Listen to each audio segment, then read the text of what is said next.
Luke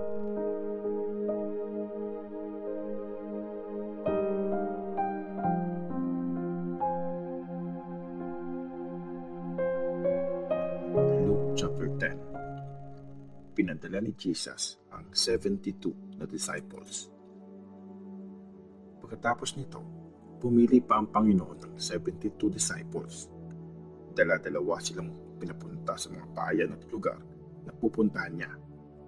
Sinabi niya sa kanila, napakaraming aanihin pero konti ang mga mag-aani. Kaya mag-pray kayo sa may-ari ng harvest na magpadala ng mga mag-aani. Sige, lumakad na kayo para kayong mga tupa na pinapadala ko sa gitna ng mga wolf. Huwag kayong magdala ng lalagyan ng pera, bag o sandals. Pag may nakasalubong kayo sa daan, huwag kayong hihinto para i-greet siya.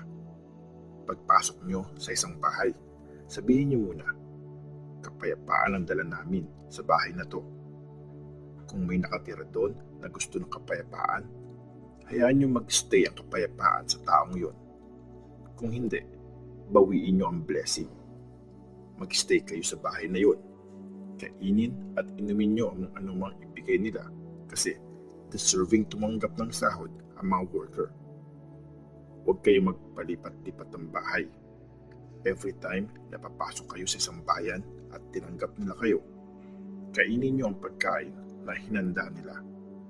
Pagalingin nyo ang mga may sakit doon at sabihin, malapit na sa inyo ang kaharian ng Diyos. Pero every time na papasok kayo sa isang bayan at hindi nila kayo tinanggap, lumabas kayo sa kalye at sabihin, inaalis namin kahit ang alikabok sa paa namin para maging warning sa inyo. Pero tandaan nyo, malapit na ang kaharian ng Diyos. Sinasabi ko sa inyo, sa Judgment Day, mas maaawa pa ang Diyos sa mga taga-Sodom kaysa sa bayan na yon. Warning sa mga bayang ayaw magsisi. Kawawa kayo mga taga-Corazin. Kawawa kayo mga taga-Bethsaida. Dahil kung ginawa sa Tyre at Sidon ang mga himalang nangyari sa inyo, matagal na sanang naupo, nagsuot ng sako, at naglagay ng abo sa ulo ang mga tao doon bilang sign ng pagsisisi nila. Sa Judgment Day, mas kakaawaan ng Diyos ang mga taga-Tyre at taga-Sidon kesa sa inyo. At kayo mga taga-Capernaum, gusto nyong itaas ang sarili nyo hanggang langit, pues ibabaksak kayo sa impyerno. Sinabi ni Jesus sa mga disciples niya, ang taong nakikinig sa inyo ay nakikinig sa akin.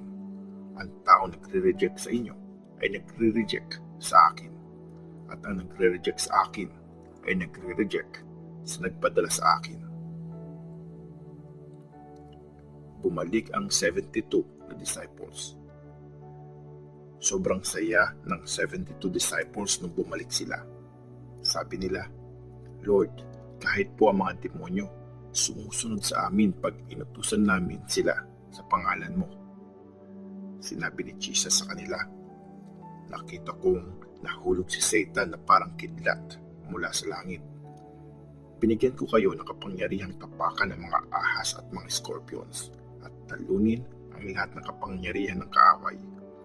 Hindi kayo masasaktan ng kahit ano, pero huwag kayo magsaya dahil napapasunod nyo ang mga masasamang espiritu.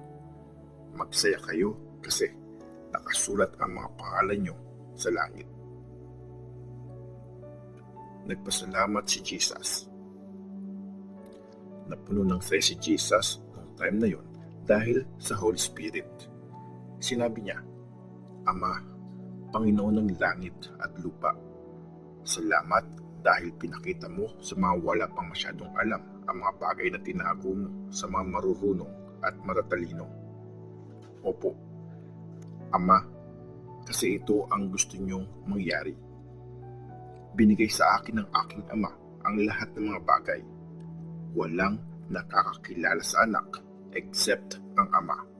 At walang nakakakilala sa Ama except ang anak at ang mga taong pinili ng anak para ipakilala siya sa kanila.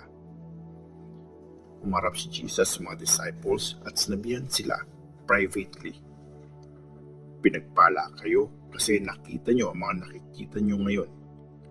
Sinasabi ko sa inyo, maraming prophets at mga hari ang gustong makita mga nakikita nyo, pero di nila nakita. Gusto nilang marinig ang mga naririnig nyo, pero di nila ito narinig."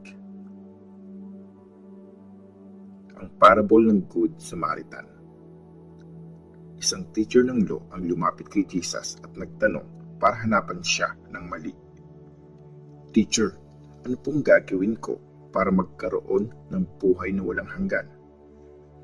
Sumagot si Jesus, "Ano ang nakasulat sa scriptures? Ano ang pagkaintindi mo sa mga yon?" Sumagot ang lalaki, "Mahalin mo ang Panginoon mong Diyos ng buong puso, buong kaluluwa, buong lakas at buong pag-iisip, at mahalin mo ang kapwa mo gaya ng pagmamahal mo sa sarili." Sumagot si Jesus, "Tama ang sagot mo. Gawin mo yan at magkakaroon ka ng buhay na walang hanggan." Para di siya mapahiya, nagtanong pa ang lalaki, "Sino naman ang kapwa ko?" Sumagot si Jesus, "May isang taong galing sa Jerusalem at papunta sa Jericho. Hinarang siya ng mga magnanakaw. Hinubaran siya, binugbog at iniwang halos patay na. Nagkataong may Jewish priest na dumaan din doon, pero nang makita niya yung tao, dumaan siya sa kabila.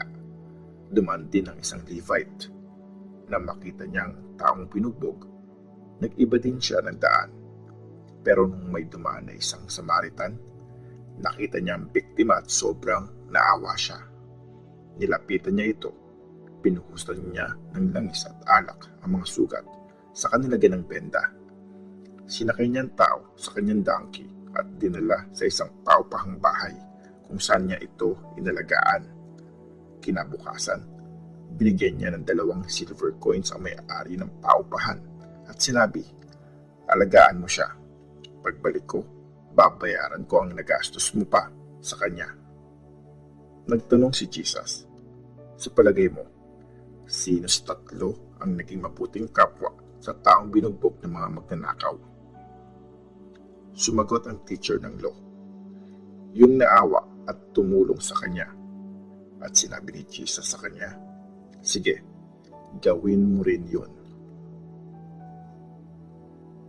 Tumalaw si Jesus kina Martha at Mary.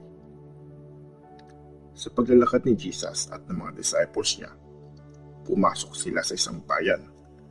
Tinanggap sila doon ng isang babae na ang pangalan ay Martha. May kapatid siyang babae, si Mary.